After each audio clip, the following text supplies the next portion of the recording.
शनिवार रात को दमोह के कलेक्टर सुधीर कोचर आदिवासी बहुल ग्राम पंचायत घोघरा पहुंचे और यहां ग्रामीणों के साथ जन चौपाल लगाए। इस दौरान कलेक्टर ने ग्रामीणों से संवाद कर उनकी समस्याओं को सुना और संबंधित विभागों को समाधान के लिए निर्देश दिए। कलेक्टर ने शासन की विभिन्न योजनाओं के लाभ की स्थिति का आकलन किया है और ग्रामीणों से पूछा कि उन्हें इन योजनाओं का लाभ मिल रहा है या नहीं। कई समस्याओं का निराकरण तत्काल मौके पर ही किया गया और विभाग के प्रमुखों को अन्य समस्याओं के समाधान के लिए जरूरी दिशा निर्देश दिए गए।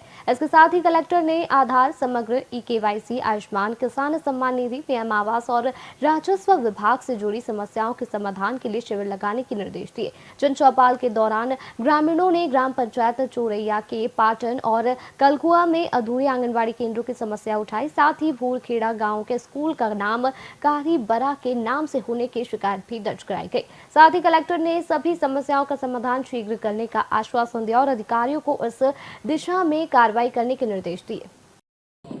आज पहली रात्रि चौपाल है और हमने इसको घोघरा में लगाया है, जो कि जहाँ पर लगभग 80 से 90% लोग जो हैं अनुसूचित जनजाति के यानी आदिवासी समाज के लोग हैं। और आज बड़ी संख्या में इस चौपाल में जनता उपस्थित हुई और कुल मिलाकर के 2-3 तरह की बड़ी चीज़ें सामने आई हैं जिस पर हम लोग अब काम कर रहे हैं।